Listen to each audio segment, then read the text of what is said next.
Hello, everybody. My name's Anthony, and I'm here from Healy Teach, and this is my first live. How's everybody doing today? So I'm very excited to do this because I've been wanting to do it for a while, and we just started doing some of these about a week or two ago on the Healy Teach for the our food channel, as you've seen some of them. And hear me talking in the background, probably. So I'm hoping my volume is working because I really, oh, now I'm seeing it blink. Okay, volume's working. So it looks like I have a picture and it's going. So why I'm doing this one today is because I'm finishing up about a 9 um, uh, episode podcast um, on depression with difficult days. And I just did the last one. I haven't uploaded those yet, but I think number 8 will be coming out this week and number 9 the following week. And the other thing is, so I started to think about what would be next here. So there's going to be a couple things. One of them is this uh, journey to journaling is what we're going to do, because I started to think about it and I really started to think, what I've been doing is I have notebooks galore around me here.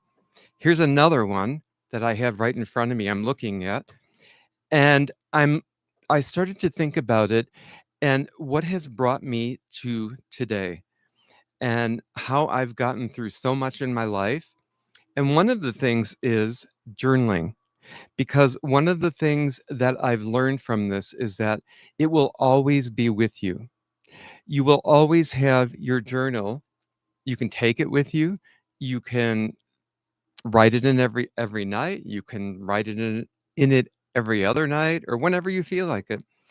But it's always available for you to write in, and you always have a place to go to empty out and kind of discuss with yourself, because it's about getting things out of you. If you're angry at somebody or somebody's disagreeing with you on something that you have strong feelings about, you can decide to change that, or write your ideas about what you want to say to that person the next time you see them. So that way, you kind of work it out a little bit, because for me, sometimes I know I kind of do blurt things out once in a while, and so maybe it's not the best thing to do, but it's the way I do things sometimes. But so anyway, I started looking at some one of these journals, and so what I want to do is probably pick a time once a week that I'm going to do this for about 15 minutes to start with, and just allow people to listen or whatever. If they want to give comments, they can.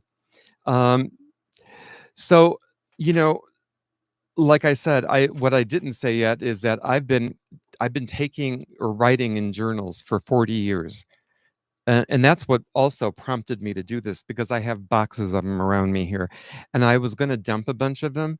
And then I thought, you know what? I started looking at them and I started to see reoccurring themes myself, stuff that I've been writing. And I thought, you know what? People need to know about that. People need to know that it's not just about writing it down and getting it out of you. It's another way to look and evaluate yourself on your own terms, in your own way, and without anyone else judging you or, having any ideas about what you're talking about. Doesn't matter. What matters is what you write in there about you or what you're feeling, because that's what this is about. It's about connecting, feeling your feelings and allowing them to come out in whatever way they want to on paper. And who doesn't want to do that? And I guess that's where, years and years ago, they used to write diaries. And so, and people still do.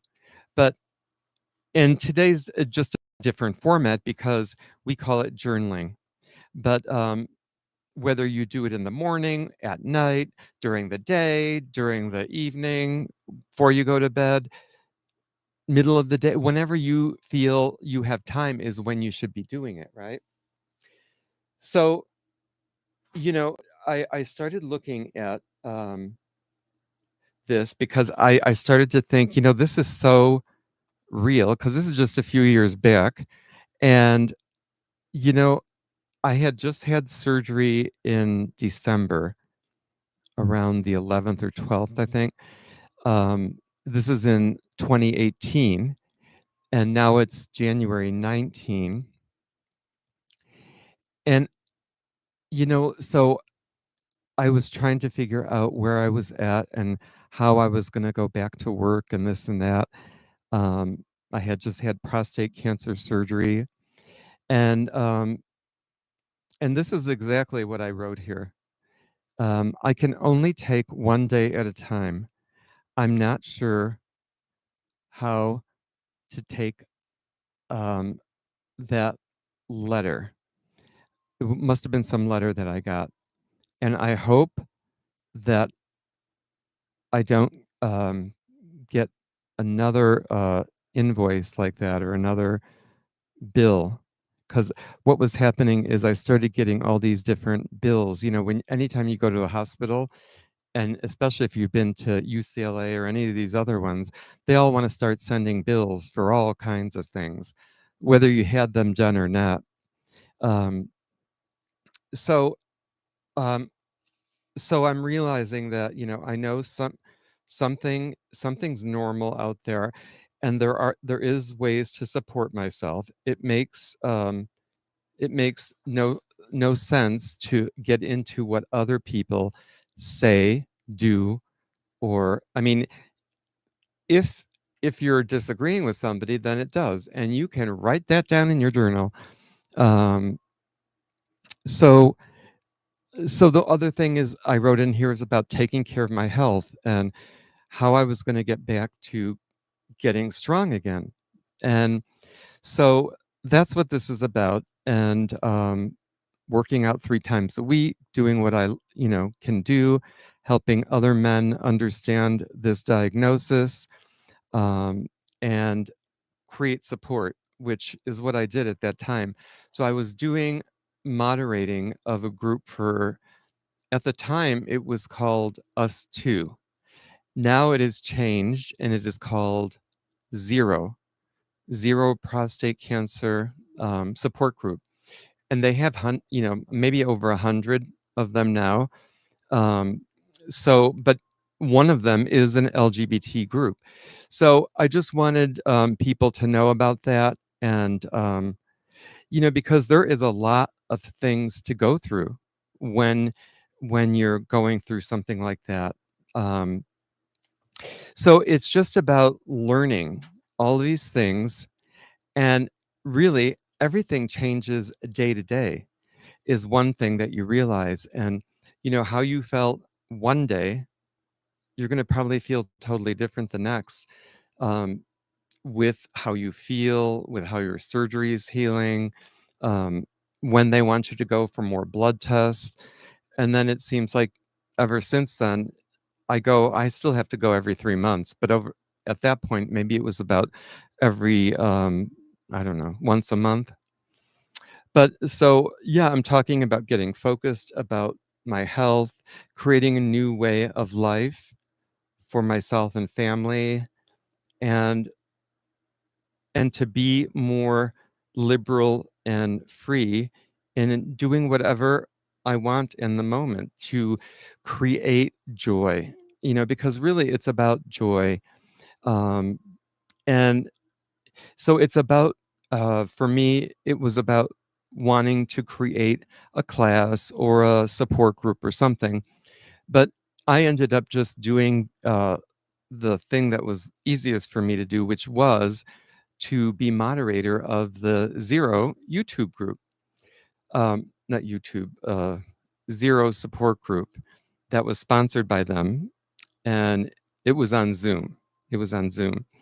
So that was good because everybody can, join in, and but we had people from all over the country, and so that's why that was a good group. And that group is still going because it's been a couple years since I have left it. Um, Not totally, but I go back once in a while and check in. But there are two other men who took it over, and they are continuing it. So so the work that I did really did pay off eventually. I did it for like 5 years because I needed it. That is why I did it, because I wanted the group. I couldn't find uh, prostate cancer groups here for men in Las Vegas, where we live, and so I decided that that was the best thing to do, and I didn't have to go traveling anywhere or, you know, make appointments to do these things and all these other ideas that I thought about. But, you know, so yeah, life does change, and what I also wrote in here, it's about creating a new way of life for myself and family, and to take it one day at a time and do what you can do in the moment. And, because a lot of my life was spent in healing, the last 10 to 12 years have been in nursing, actually, maybe more, probably like 14 years of nursing and healing with massage, Reiki, shamanic healing, and working with Akashic Records. So I've done a lot of different things. And what I realize is, you know, it's very good to do all these things. But you know what happens? When you go into trauma and your body goes into trauma, it's like it all goes away. Everything, you forget everything you know. And I like what I was talking to my friend, and she said, you know what? It sounds like I'll never forget this because I like this. She said, it just sounds like you're emotionally constipated. And I thought, that's perfect because that's what it was. Because I felt like I couldn't move, I couldn't process right, and things like that. But the more I did go to other groups, talk to other men, and listen to doctors and hear all these stories, the more I realized that, there was support and I was creating it, and there was a lot of groups already that I could tap into. Whether they were LGBT or not, it didn't matter. Um, then what I also realized is that thing about, once you have cancer, you're kind of on this trajectory of getting these diagnoses every couple of months as far as blood tests, checking your blood tests, looking at the numbers. Is this up? Is that up? You know, and they kind of watch you very closely. So, I have to say that it's 6 years later and I am still going for blood tests, which I probably have to go for another one not too long from now. And so that's what I have to say about it. And that's why I want to do it or talk about it, because I think what's really important for me is that the more you go over this stuff and you write it down, the more you'll have a day when you'll be able to come back and look at this and say, oh, yeah, that's how I was feeling that day. Um, because at that point, I was not very accepting of this whole thing. I was not happy with any of it. It says in this one here, I accept this process of change. I don't know about that. I look forward to finding my way through this dark time in my life. It has pushed me into new limits in in ways I never thought I would have to deal with. But guess what? It's making me stronger and resilient. And I may be tired, but I'm not defeated. So whatever's next, I know it will be good and I'll be up for the challenge. So, I mean, this is the stuff I was writing. So it's important for me to read that today because I'm reading this for the first time in a long time because I forgot I had all of these things from that first 6 months. I was writing stuff all the time. And I think it's really important for people to do that because it helps them look back on their journey, whether you're advancing in your care or whether things are coming up that you have to deal with. It's a way that you can work with yourself and kind of process it for yourself before you even talk to a doctor about it or talk to a family member or you know, just decide what you want to do next. And then just sometimes just taking time to do nothing or take a day off and go for a walk and do nothing. Um, Go watch a movie, watch, do some exercise, because that's what they all kept telling me. And it does work, but, you know, if you're feeling good enough to do it, that's the other thing. Sometimes you're not feeling well enough to do exercise, so you do the basic of whatever you can do. Maybe it's stretching, maybe it's 5 minutes on the floor doing some kind of stretching or Kegel exercises because the urologist gave it to you. So, I guess I have no time or no problem filling up 15 minutes with this. So what I'm realizing is that 15 minutes is nowhere near enough. But anyway, it's a start. So if anyone saw this and liked it, um, please subscribe to our channel. And I will be doing more of these probably midday. I'm not sure what time, what days yet, but I'm just kind of looking at how I want to plan it. And anyway, so that's why it's called live. Anyway, thank you for watching. Have a great day, and we'll talk to you soon. See you in the next journey through journaling and learning. This is Anthony. Thanks.